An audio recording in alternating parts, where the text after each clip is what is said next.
Hey y'all, I'm Sunny Shell, and this is Women Atheists UNLOAD on Skeptic Haven.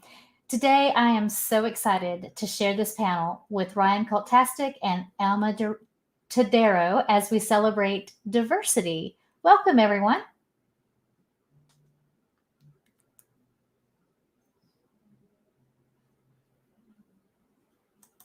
I know you told your friend you're not okay, and tell me what's wrong and why you never said you felt that way. And guess you're trying to stay strong and fake a smile until I look away. But I've known you too long, it hurts to watch your blue eyes fade to gray. Hello. Hey everyone.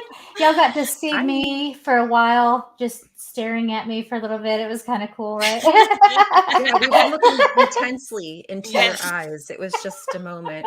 Mm-hmm. You know, I felt the what can you energy. say? Yes, got it going, right? Okay. Well, today we're talking about diversity, equity, inclusion, all those good things. Inclusion matters. It does. So, the first thing, just to kind of get the ball rolling, first of all, is for those that don't know who we are, I thought we might just tell a little bit about ourselves. The first thing, Alma, why don't you tell us a little bit about you? Okay, thank you so much. Well, I am usually on the Spanish channel of Nuestra Experiencia Atea. I am usually there with Teo, and we also have like a section for Féminas al Poder, that is Women's to the Power. And that's what I usually do. I just stream with them, and I'm glad that you have invited me over here. Thank you. Thank you. Ryan, if you'll talk a little bit about yourself. I think they know a lot about us. We're always all over here, but they're probably sick of seeing me repeat the same crap over and over. So I am a former Jehovah's Witness. And after leaving the cult about 3-ish years ago, waking up, I decided that I wanted to educate, that works too, educate myself about the Bible, about all the bad things that I had been taught about the Bible, about people because of the Bible. And I think one of the most important things was realizing that diversity is a good thing. It's okay not to be like this cookie cutter person. We're supposed to be individuals. And I just like sharing my experience and the things that I've learned. That's kind of what I do now. So that's my life now. You do it very well. I'm so glad that you're on here. And for me, I am the host of the Sunny Spot on Thursday nights here on Skeptic Haven. And so be sure and check that out. I am a former Christian who transitioned to secular Buddhism before just saying I'm an atheist. I mean, that's just what I am.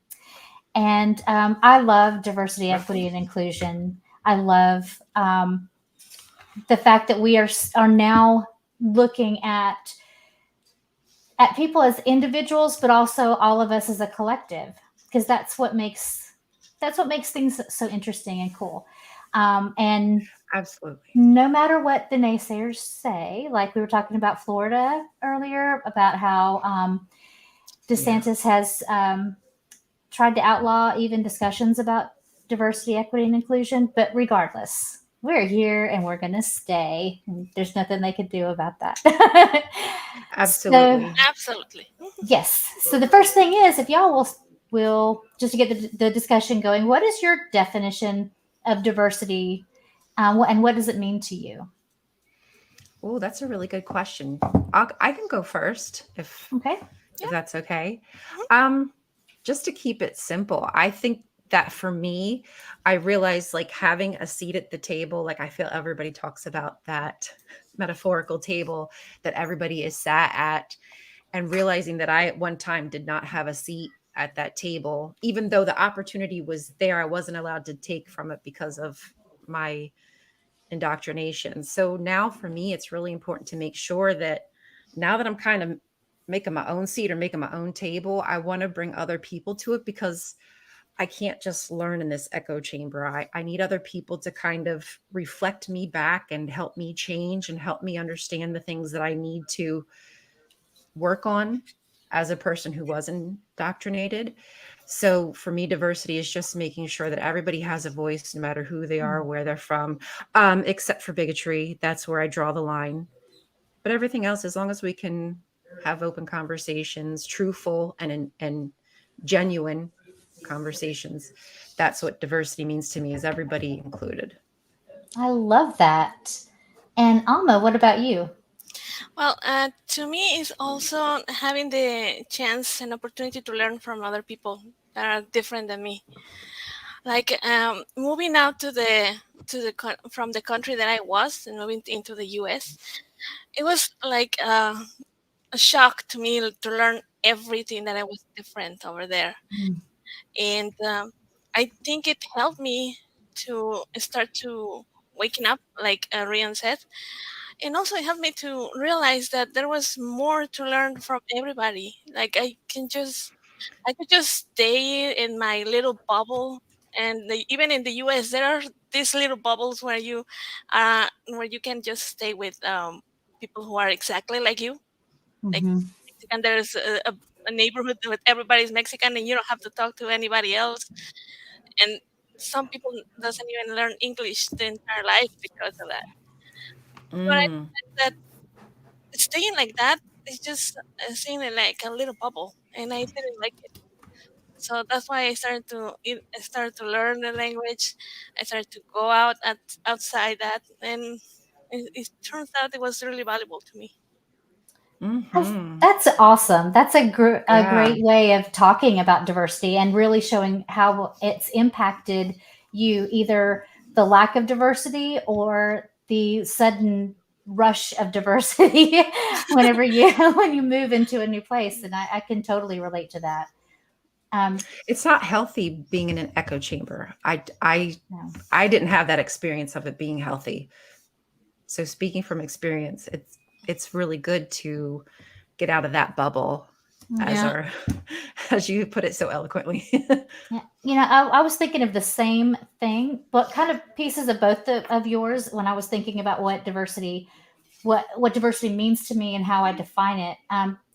Because I have come from both a small town and a city. From those perspectives, I've lived in various states across the U.S. at different times, but the majority of my time has been in small town, mountain, rural, conservative, backwardsville. It's beautiful and I love it in a lot of ways, but just to give you an idea of what I'm around, I graduated from high school about 30 minutes down the road. Moved out of state. Well, I'm back and I'm working right down the street from it now. And it's interesting because as soon as I went back, everyone was still there. The same people I went to school with. There's only a few that left. Right. And they all think that the world is exactly the same as it is in a 30-mile radius. Not recognizing that there's a whole world out there with a whole bunch of different ideas and viewpoints, and you're stunted in a way when all you have is what is, kind of this, like you said, cookie cutter. And I think of it as like milk toast because it's so very milky toast. Yes, soggy, in fact. Soggy. And so I think diversity is and learning how to be inclusive when you're around people that aren't necessarily like you. You learn something and your life becomes richer because of it. So that's what I think it kind of is to me. Yeah, actually, you have to me, experience. Sorry, just other experience, like when you travel and get like associated with other customs and traditions that you never saw because we don't see a lot in the United States. I think it kind of changes your perspective and not such a myopic view of like life here. Sorry. Yeah. That's fine. Yeah, to me was extremely valuable when I started to work in a company that there was like there was an African I was African American people, there was Asian people. I was the only Mexican and the only woman in that office. And I did Oh not my. speak any English. Well, I did Oh, a little bit, but not like really enough. And it was awesome because they helped me so much. Like I learned with them so fast. Like in year and a half, I was already speaking thanks to them. Oh wow. that's Yeah, awesome. That's fantastic. That's a good influence, right? Like that's yeah. actually a good Mhm. influence being around people who can help you like learn the language. That's great.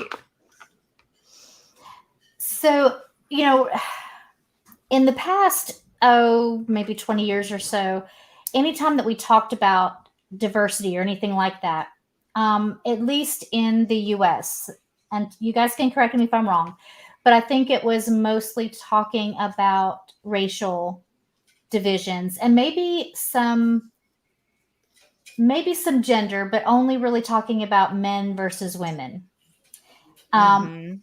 The discussion has changed quite a bit to where now when we think about diversity and equity and inclusiveness, what are some of the other things that you guys feel are now part of the discussion, and how do you feel about that?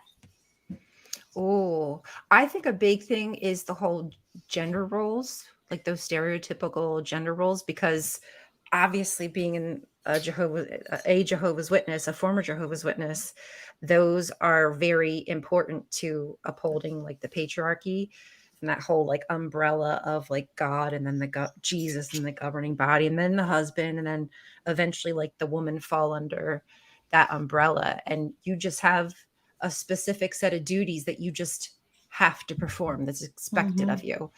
Yeah. And I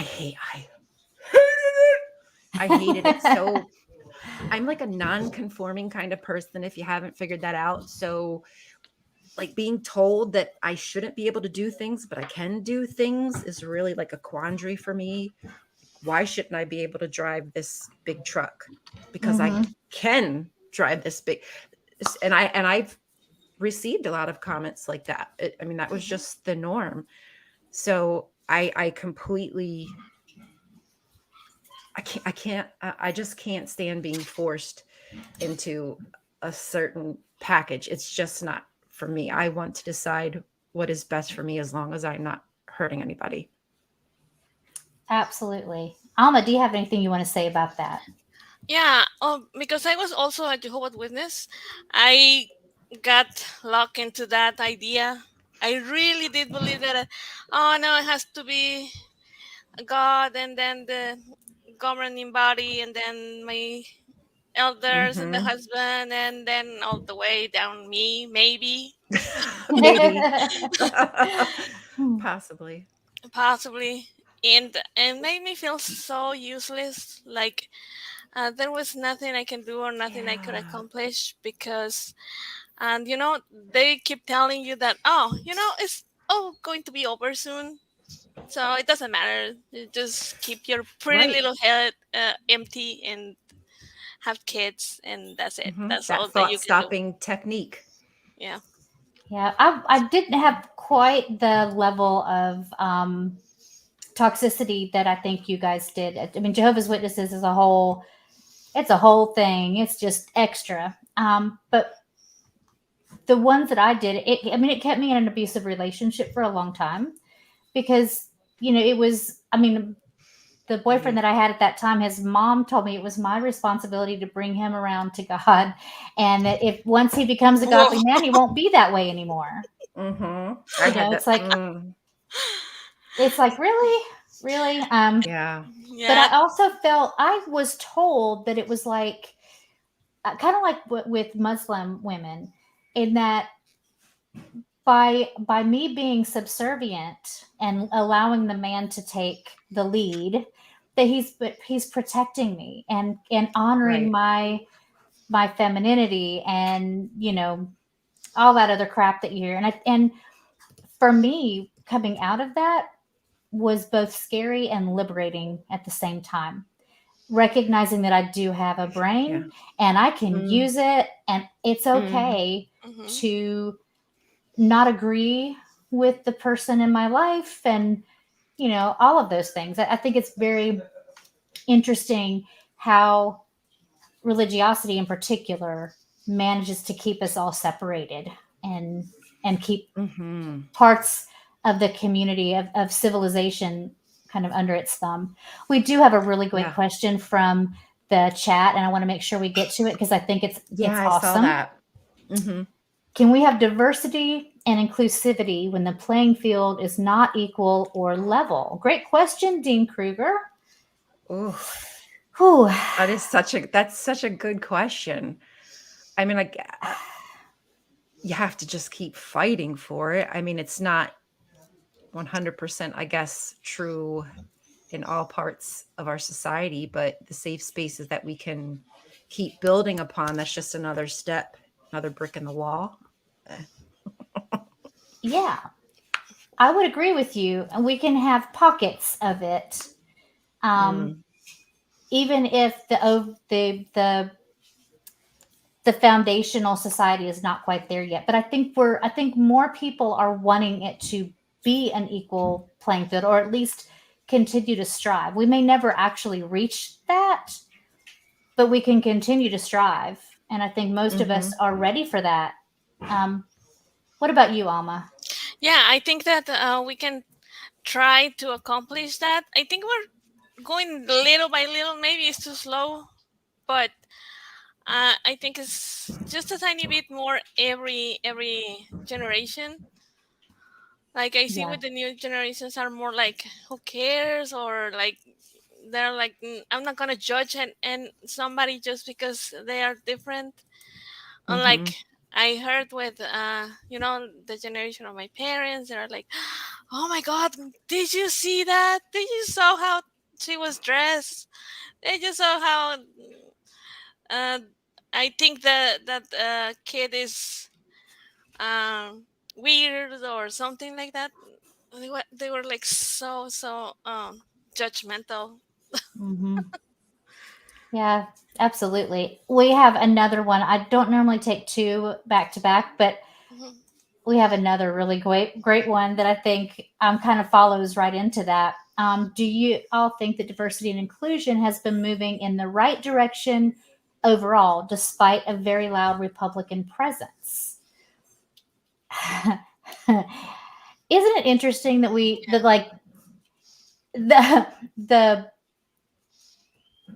the opposite is automatically Republican and Christian? I just find that interesting. Yeah, I think yeah, because they have been trying to get into that part. I mean, they knew that they were able to get their claws on that side of the aisle, so I says, oh yes, we can have power in here, so we're going to stick to this, and no matter what happens. Even sometimes I think they're going against themselves, which is weird to me. But you're muted or something. We can't hear you. Yeah, we cannot hear you. I did mute myself. Sorry.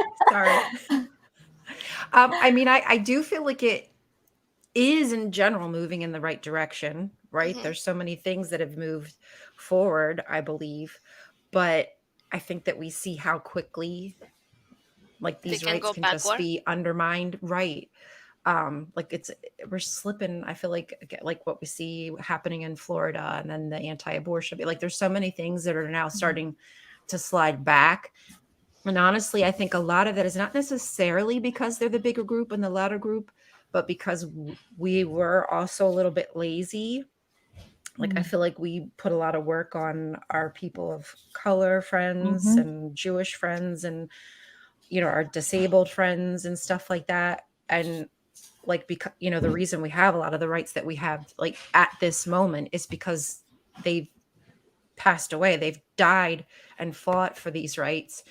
And we were just like, oh, rights, like, give me all the rights. And then while we're just enjoying our rights, getting like high off the land here, taking everything, there's other people, the zealots, the extremists, who are writing laws, enacting bills that are, again, just undermining everything that's been done. So that's why I feel it's important now to speak up, now that I've like come out of that, realizing like, oh shoot, rights are, they aren't really rights, because they'll take them from you. So we got to fight for them. So, gosh, you said a whole lot, and I want to. Sorry, I did. No, it was perfect. It was That's perfect good. because you got my wheels turning. Because I just want to unpack that a little bit. I think that in some ways you are correct that we did become lazy, but I think that we never really had, especially our people of color, have not really had the rights that they had fought for, and that those of us who, I think that a lot of us, as far as white allies and those of us that are white, that are allies, I think we are the ones who became lazy.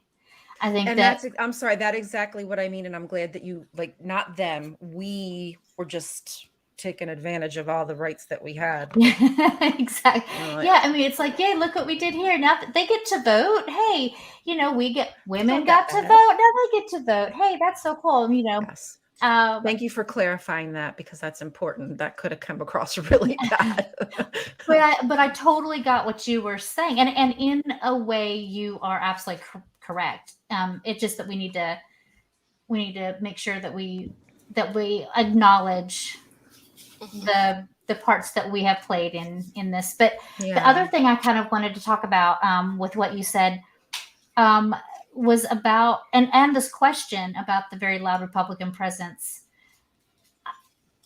I kind of wonder, and you guys can tell me what you think. I feel that the current Republican Party, the leaders in the Republican Party, I think all that they care about is power, whatever's going to keep them into power. And so they're using things like religion, and they use fear. Yes, exactly. The fear of others, and they're using those as tools to continue to keep us divided. Exactly. Right. It's just that I see it when I saw it when I first came out here to the U.S.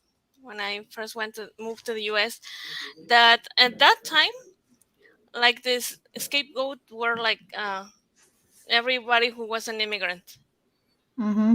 Because what we used to hear is like, oh, they come here to take our jobs. They come here to be lazy and live out of the Social Security. I don't know how that was possible, taking all the jobs and be lazy and living off Social Security at the same time. But that was like their go-to, right? But that only lasted for a few years. Once the people were like, no. It's not like they're taking the jobs. It's just that you are not paying us properly.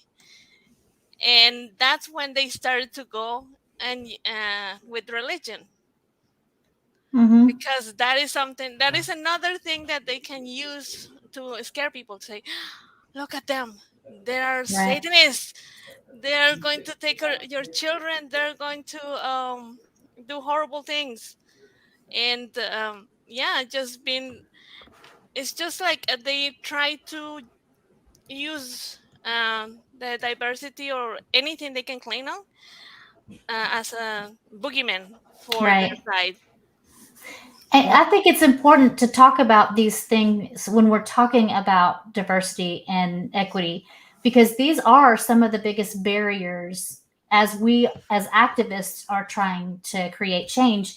And there's a question from Dean that kind of talks in a sense about this. We're talking about how religiosity is kind of one of the biggest barriers to diversity and equity and inclusion.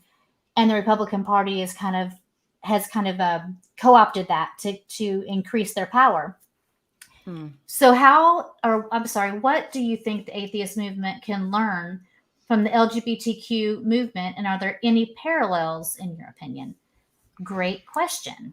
Oh, that is such a good question. Yeah. I don't know if I think the first thing to say is that atheism is only the answer to one question. Yeah. So I think that's a big problem.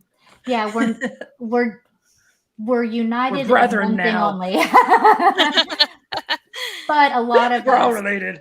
A lot of us that are in the atheist community, as if you can call it that, we tend to be activists in other areas as well, such as the bolstering the LGBTQIA plus community and so forth. I just wanted to say that really quickly. What do you guys? I'd love to hear y'all's. I think that's one of the things that we are in disadvantage with religion, because they only follow whatever they have, like a leadership, and whatever the leadership says, it goes. And with atheists, we don't have like a leader or somebody that says, "Oh, you know what, we should do this or we should do that." So we are the only thing that we have in common is that we are not really convinced that there is a God out there and anything. So it's very difficult. I have found also that even if they are atheists, some people are still cling to the idea that homosexuality is wrong. They cling to the idea the abortion is wrong. Yeah. Even they can say, "Oh, yeah, I don't believe in God. It's not my thing. I don't have any religion, but I do think that you shouldn't have the right to have an abortion just because I said so." You've hit it on I think that was probably the only thing that I could really think of, is just because you're an atheist does not mean, well, number one, some people are just atheists because their parents didn't indoctrinate them. But for us that have left like the high control religion, I think there's a lot of breaking down that we need to do, with our belief system, because again, like a lot of these belief systems were created to protect the patriarchy. And right.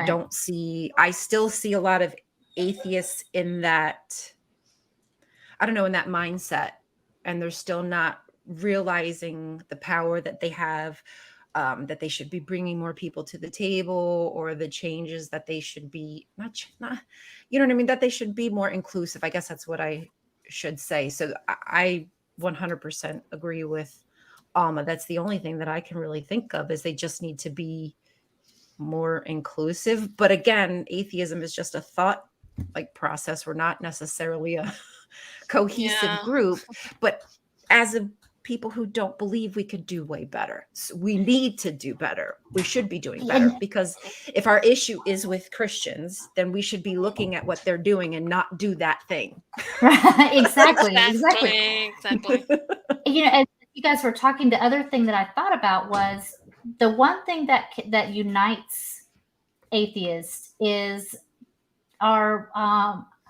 we are fighting ourselves for the right to not be religious and to not have religion pushed onto us in areas that it doesn't belong. For instance, in the schools, in government, in those type of things. And I think we can learn from the LGBTQ movement in how they have managed to come together, at least on, they're a wide variety of people as well. Mm-hmm. The only thing that they have in common is that they identify differently, whether through sexual orientation or gender or whatever, and they're not the cookie cutter milquetoast, and so I think that we can learn from them as well by finding that commonality and really working hard together. Milquetoast gives me joy. It's like all the whiteness you could get, like Wonder Bread right there. Yeah. Sorry, y'all. I didn't mean to interrupt you. No, it's but it's a good illustration. It's just bland and boring. Yeah, it's an unseasoned chicken. Yes. Oh my gosh. So yeah, I think we could, and there are parallels, because we're both not fighting is not the word I want to use. We're both advocating for the rights of marginalized people, because we are all, I may not be marginalized in the fact that I am white, but I am marginalized in the fact that I'm an atheist, or that that I'm bisexual. Those are definitely minority, marginalized groups. So by coming together in those things, in those type of areas, I think we can link arms with each other, the atheist and the LGBTQIA plus. Right. Absolutely. So even honestly, just if you're not part of some kind of atheist group, I mean, if you're here, you're probably already doing that. But if you're watching this, you just come across this, find some friends and do some good stuff together. Absolutely. So I want to highlight a few, and this was Rion. You did such a good job, and so I'm going to highlight some of the famous people as we go along, and then we'll ask another question. But the first one is Harvey Milk. Milk. Oh my goodness! I'm sorry. Every time I think, why'd you do this to me? This is about milk toast, right? Rest in peace. I'm so sorry. So he was one of the first openly gay elected officials. He served on the San Francisco Board of Supervisors and worked tirelessly to advance gay rights. So do you guys, I remember hearing about Harvey Milk. It seems like, I swear, I think he was killed. Wasn't he killed? I think he was. I didn't know much about his biography, as it wasn't like really known in Mexico at that time. I was like a kid, but the only thing that we knew about him is that he was gay and he was killed for it for some reason. Yeah. Right. Yeah. So we're just wanting to highlight, people. If anyone in the chat wants to tell us what you know about Harvey Milk, put it in there. We'll highlight it. Another one that we have is Marsha P. Johnson. She was a key figure in the Stonewall Uprising. She was a Black trans woman, and she co-founded the Street Transvestite Action Revolutionaries, or STAR. And didn't you, Rion, have something you wanted to talk about with Stonewall, or was it Alma? I did. Right. Well, Alma might have something too. Did you have something also, Alma? No, I think it was you. I really don't have anything about it. I just thought I just briefly and not that I completely understand Stonewall, but for those who don't know about it, just kind of quickly hit some bullet points about what happened there. It was an inn that, you know what, Wes, if you wouldn't mind, I have a tab open if you want to share if it's that one? Oh, awesome. Yes, that works. So when it came to Stonewall, this was a bar. And I guess back in the day, like, obviously when being gay was still legal and they had like sodomy laws and whatnot on the books. And I think there even are still, somebody can correct me, but I thought there still are some of those laws still on the books in certain places. Right. So it's wild stuff. So back in 69, yes, in 69, the police used to come to the gay bars and say that they were checking on their liquor license just to basically arrest people, just do nefarious things. And for whatever reason, on this particular night, people were like, we're done. We're just donezo with this maniacal behavior from the police who are supposed to be protecting people. And people started throwing stuff at the cops, bricks, coins, what have you. And it was everybody. And this riot lasted. It was a riot and it lasted for days, almost a week. Marsha P. Johnson was one of the key figures in that. Also, hold on, I have another name. I just want to I think it's Sylvia Rivera. I think she was there also because they were the ones who founded STAR together. And okay. Yeah. And they also got a bust. If you give me a second, I'd love to show the bust that they have now in, I think it's New York. There we go. That pop up. Awesome. Okay, so let me scroll down a little bit. So look at that beautiful bust that they put up of Marsha P. Johnson. And I don't think they have the picture of Sylvia, but I think this is the kind of imagery that I would like to see when it comes to people who are actually fighting for our rights versus dudes on horses who committed genocide. Mm-hmm. Mm-hmm. I mean, I'm just saying those are the kind of things that I would enjoy seeing. So I think this is fabulous. Marsha P. Johnson. Oh, something that I thought was so funny about her is the P in her name. She said stood for pay it no mind. So when people say, "Oh, what's the P?" She said, "Pay it no mind," because you're not supposed to pay any mind what's in her pants. It's not your business. And I love that. Yeah. Gosh, that's so cool. Yeah. Just kind of gives me goosebumps. Same I love here. That's so cool. You're very influential. I know that you also wanted to show a video. Was that you or Alma? I don't remember which. I'm sorry. No, it was Rion. It was Rion. Okay. As we're talking about that, I might go ahead and share that if you would like me to.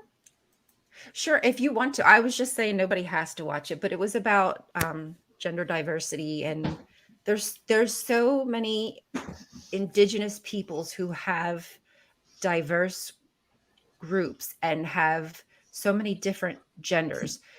So it's really just a colonial thing to have this binary black and white idea of gender. It's really archaic. Well, actually, that's even a lie, because it's not archaic, because we know that we've had inclusivity since 7,000 years ago, 4,000 years ago. We have poetry and whatnot mentioning other different genders and things like that. So it's just weird. It's just weird that people won't mind their own business. Yep. So I'll show just a little bit. We won't show much, but I'll just show a little bit of your video. Yeah. And I hope that Sorry for my voice. It's okay. It's okay. You sound great. I hope that I can hit the gender fluidity date back to civilization's inception. Oh, I hear it, but I don't see it. Some of the oldest poetry in the world. Okay, hold on. Let me try it again, because I see it on there, but I don't see the. Well, we will just go on while I try to figure this out, because it's not working for me. Sure. So while I'm doing that, why don't we talk about? I think there was another question from the chat. Many of our political divides are rural versus urban. Yeah, I talked about that earlier. Small towns do not like diversity in general, while in cities, people are more used to cosmopolitanism and diverse people and opinions. True.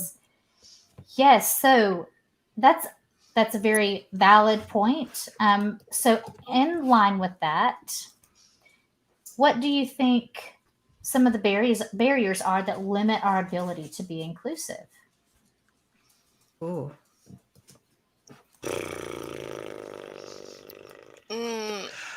I think it's not being exposed. If you're, I think exposure helps. I don't think it's everything, because you can be told about something and understand, okay, this is the right way this is ethical way to treat people. But I do think that exposure and experience, getting out of that bubble, helps us to get beyond those barriers. Because how do you know what you don't know if you don't know you don't know it? Right. Exactly.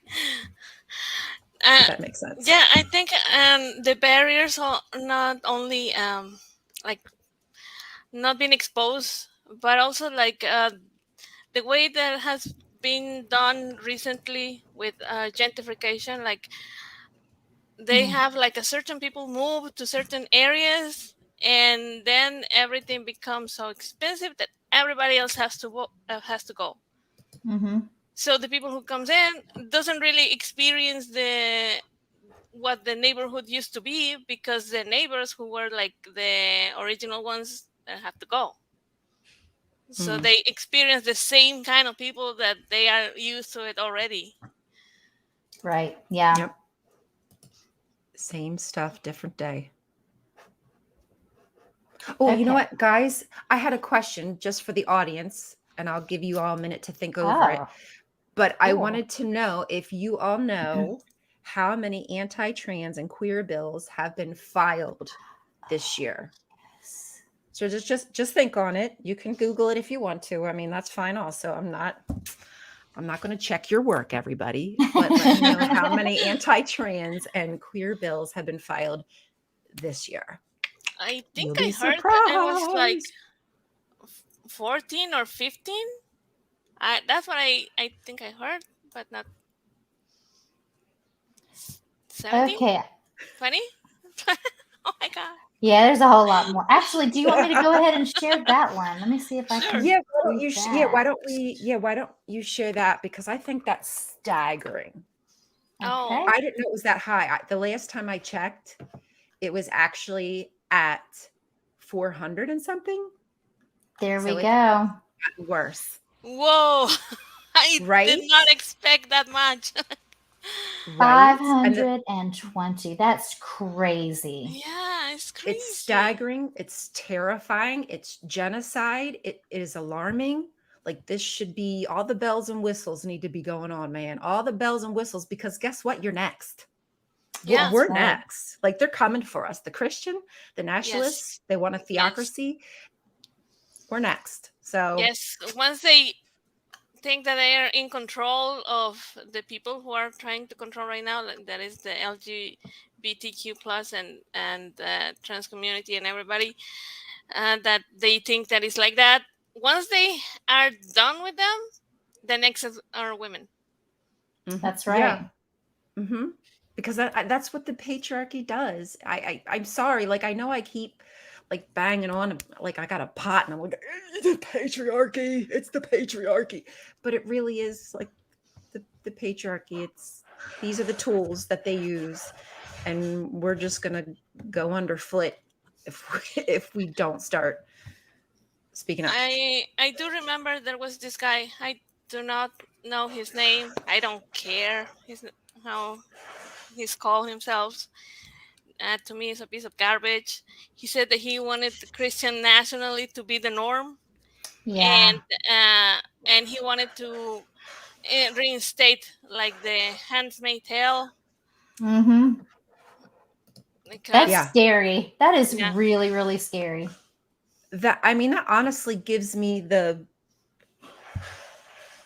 I don't know what to call it. It makes me rage. Like, I think sometimes I do just sit and simmer in the rage that I feel, like waking up from indoctrination just to find out that everything I knew about life is a lie, and I got a freaking claw at the rights that I just thought were free and easy, and everybody got them, and boy was I. Well, you know what gets me is that all of these rules that are bills that are being passed or attempting to be passed, it's all about hate and fear. That's what I just cannot seem to wrap my head around. It's like, okay, if you don't understand what it is to be transgender, fine, you don't understand it. No one is telling you have to understand it. No one is demanding that you become transgender. These people they're just wanting to be able to live their own authentic life. Why is that such an issue? It just drives me up the wall. Sorry. No, I get it. Okay. It's okay. It's just that something that you said reminds me that there is this bunch of people, that I call grifters. That what they do is they're actually telling people that being transgender is just something that is fashionable somehow, and that everybody's teaching the kids to be that way, and they shouldn't allow it because they're going to ruin their lives, and so that's why they are so scared, because they think that it's going to become the norm, or it's going to become obligatory, Yeah. So that's so they're true, scared Wes. that what about if they convince my kid of doing something like that, and then what am I going to do? Right. Absolutely. Okay, I'm going to see now if this video will start, will actually play now. And if it doesn't, then we're just not going to do it. It's our show. We do what we want. That's right. Happy Pride. Creating a society where all individuals are valued and respected regardless of their differences. I don't know why I cannot hear the sound. However, why throughout history, discrimination and prejudice have been on. pervasive, often targeting Wes said individuals. he has it. So let me do his. Wes has it queued. Gender fluidity date back to civilization's inception, as recorded in some of the oldest poetry in the world. Inclusivity and acceptance are essential for creating a society where all individuals are valued and respected regardless of their differences. However, throughout history, discrimination and prejudice have been pervasive, often targeting individuals who identify as LGBTQIA+, people of color, women, and those from other marginalized communities.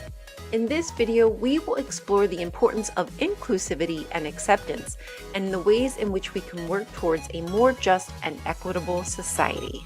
Inclusivity is essential for creating a society where all individuals feel seen, heard, and valued. By recognizing and celebrating the diversity of human experience, we can work towards a world that is free from discrimination and prejudice. Inclusive spaces are those where everyone is welcome, regardless of their gender identity, sexual orientation, race, religion, or any other characteristic that might make them unique. Discrimination and prejudice can have a profound impact on individuals and communities, leading to marginalization, exclusion, and trauma. Discrimination can take many forms, from overt acts of violence and hate speech to more subtle forms of bias and microaggressions. Regardless of its form, discrimination can have a devastating impact on individuals and communities, leading to a range of negative health and social outcomes. All right. I thought that was fantastic. What a great video. We didn't show all of it, but I thought it was really good. And thank you, Rion, for finding that. So cool. You can find that on Apostate Coalition. I'm just going to plug my other channel that I have on. Nice. Yeah, if you want to. Well, we have another comment from the chat, and thank you so much, Jamie West, for the super chat, $4.99. It means a lot to see an atheist channel covering this topic on this month at a time that LGBTQ plus people are heavily under attack in the U.S. Absolutely, and that's what we're here for. We're here to be that safe place, whether it's LGBTQ or atheism. You know, we are all about diversity, equity, and inclusion here at Secular Haven. Thank you, Jamie. I think everybody here wants to do the work. At least that's how I feel. I feel comfortable because I feel like people get me. They understand where I'm coming from, and they really do want to do the work. Absolutely. So I have a hard stop at 5:30. And so before we go, which I hate it because we're kind of wrapping up way earlier because we started a little bit late, but I really do have to get going. So what are your final thoughts on this very, very important topic? Alma, what are your final thoughts?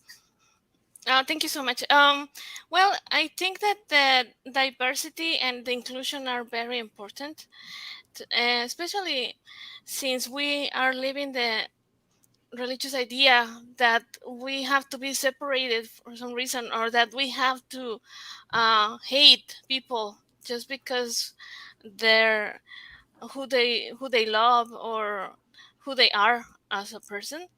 I think that is very important that spaces like this has been more prevalent everywhere. So thank you so much for letting me be a part of it. Thank you so much. You came on almost last minute, so we are so thankful that you did. And Brian, your last thoughts? Just mind your damn business. How about that?